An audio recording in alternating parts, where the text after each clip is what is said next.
cold. It was really cold. Hello and welcome back to yet another video game vlog, and we are playing Seduce Me. This is the third video in the installment.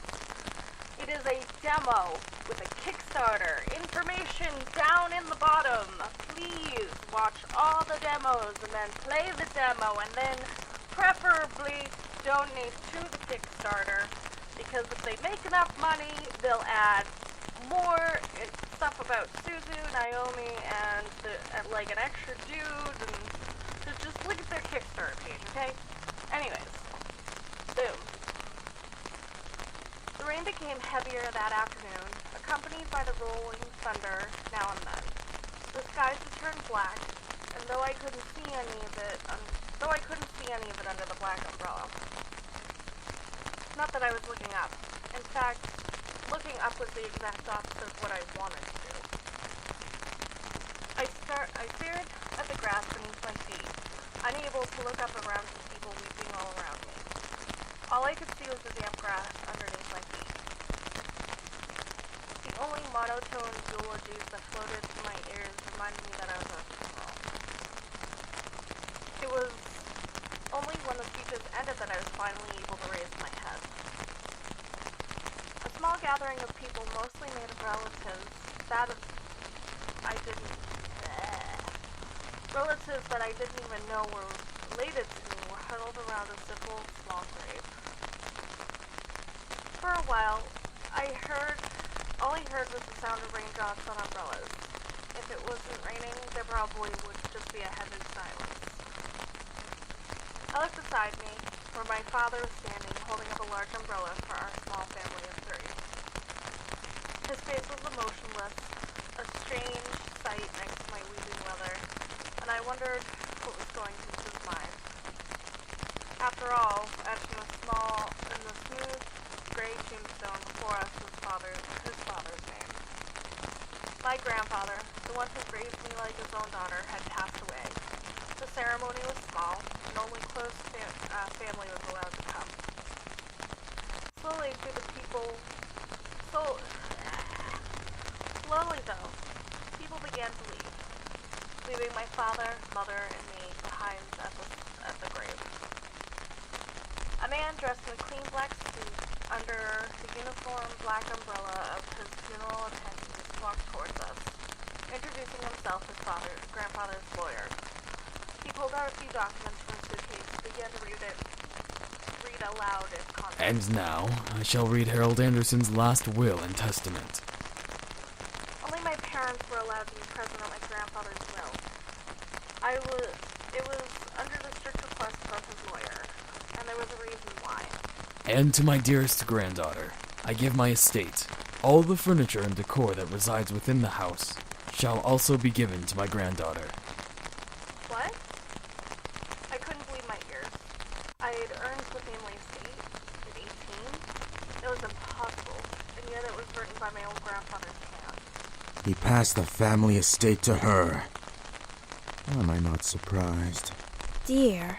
Did he say anything about what will become of the CEO and chairman position of the Anderson Toys Company? No. It is presumed that the vice chairman will succeed the position. Even to the bitter end, he wouldn't give in. What a stubborn old man. Shaking his head, my father turned to face my mother with a serious expression on his face. About the estate. Should we send her there to get used to the building? It'll be a good place for her to live after high school. Are you sure we should? Why not? This would be a good experience for her. Honey, what do you think?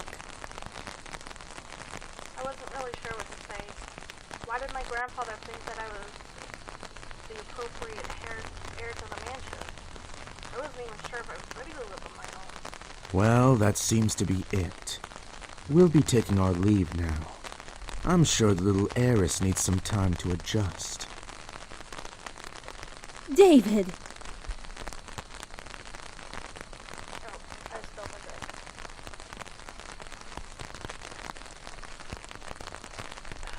Shit.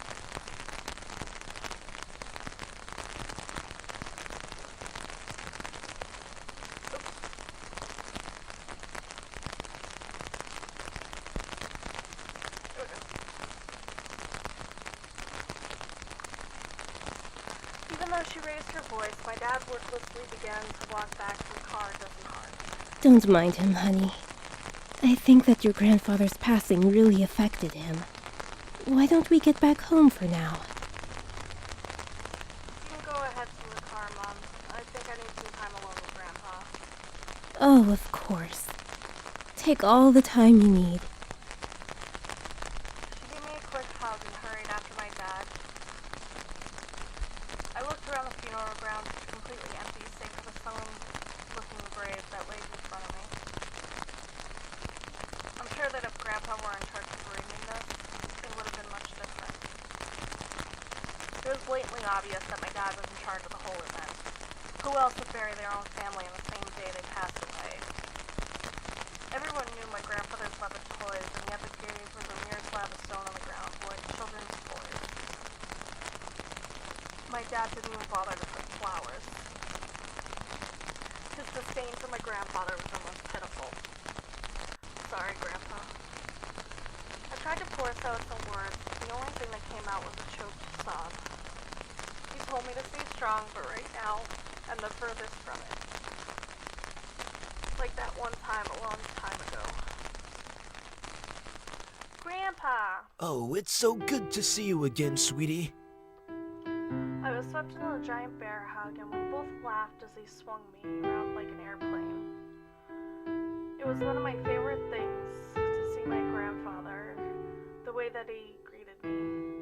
Unlike my father, my grandfather was loving and playful as I grew older. Sorry that Daddy couldn't come here today again. He said he wasn't feeling too good. It had always been like that. Dad missed every visit to Grandpa's house, citing that he was either busy with work or wasn't feeling well. Is that so? Well, that's okay. Daddy can come around next time. And you're here, right? Yeah. So, what are we doing today, Grandpa? Mommy says there's a new dessert cafe open in town. Should we go? Oh, I would love to. But I've been so busy with the company these days. We're actually working on a little something. Would you like to see? Yes. Oh, is that a toy? It is. I was designing a new line of them. But I feel like something's missing. You don't think you could help me out, could you? Of course. He placed the toy in my hands with a smile. I inspected it carefully. It was beautifully crafted, and obviously a lot of work was put into it. There was one thing, though. So, what do you think? I think the heart on its chest should light up when you hug it. It'll be like it's alive, and it can be like a nightlight before you sleep. He stroked his chin, considering my input while nodding his head. After a few moments of silent deliberation, he turned to me with a chuckle. That's a great idea! I'll get to changing it right away. You're always like my little lucky charm, dear. You always know what to add to make the perfect toy. Well, I hope I can be like you one day, Grandpa. You want to make toys as well? Well, making people happy is the best feeling in the world. I don't know if I want to make toys when I grow up, though. Don't worry too much about it. You have plenty of time to decide. Besides, you should do what makes you happy as well. That makes sense. Daddy doesn't think the same way, though. Your father. I'm sure he just wants the best for you. I'm not so sure about that. Sweetie, look at me. He bent down, eye level, and with a serious look on his face. As much as your father may say something that doesn't make sense now, you must remember that he's always thinking about you. He loves you. There's no doubt about that. And you need to love him just as equally. I don't hate Daddy. I really do love him. I just don't know why he's like this, though. Your father and I have had some difficulties with each other in the past. But it's nothing that you should be concerned about. I heard tidbits from my mother and various other people. The only people who stayed quiet were my father and grandfather. Both of them refrained from saying a word on the subject matter. But it was clear whatever happened set up a wall. But it was clear that whatever happened set up a wall between them. It's hard, though, pretending as if nothing was wrong. However, no matter what, you have to stay strong. You're a big girl already, and, well, there'll come a day when it seems like it's you against the world. But always remember that your family and friends will be here with you. Daddy, Mommy, your friends at school, me. We'll stand together to get through it. How can you be sure of that?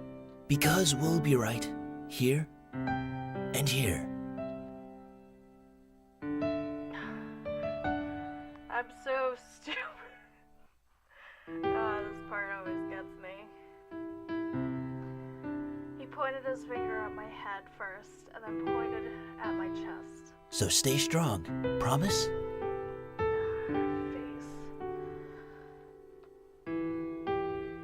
For a moment, he almost looked sad, pleading. But as quickly as it had come, the expression disappeared from his face, and it was all smiles once again. Promise. Upon hearing that, Grandpa let out a great burst of laughter and stood up. All right then. Enough of that. How about I whip up some special homemade dessert? I know I can't accompany you at that new cafe, but we sure can talk and eat while I cook and do some paperwork. Homemade dessert? I'll race you to the kitchen. Hey, slow down there. I'm not what I used to be. She's a fatty like I am. Food? Yay! No, I'm kidding. I'm sorry. You willed me the very home I love to see you in. Why? Why would you think it would be okay for me? That I would be ready to take it? Especially after this. A surge of anger bubbled within me, but I quickly swallowed it. There's no use getting mad, especially when the person in question was no longer there. I'm sorry. It's hard to stay calm when you've left me with so many questions. Especially about what happened between you and Dad. What am I doing? Talking to a grave? My vision blurred, and suddenly I realized he was crying. My face heated, and tears rolled up down my cheeks. I'll bring you flowers later. I miss you, Grandpa. I'll try my best to fulfill my promise I gave you. Even if the world might be turned against me. I left the grave, wiping my tears hastily so my parents couldn't see. Well, it's time to head back home. I'll cook up your favorite lasagna when we get home, okay? Thanks, Mom. However, my dad didn't speak the entire drive home. I wanted to talk to him, but after his moment at the funeral, I wasn't sure if it was a good idea. It's about time we took off those dreary black clothes. Wipe my eyes. Okay, gonna end this part because it does go on to another scene, which is also quite a few minutes long, so separating it. Anyways, I'll see you guys on the next video.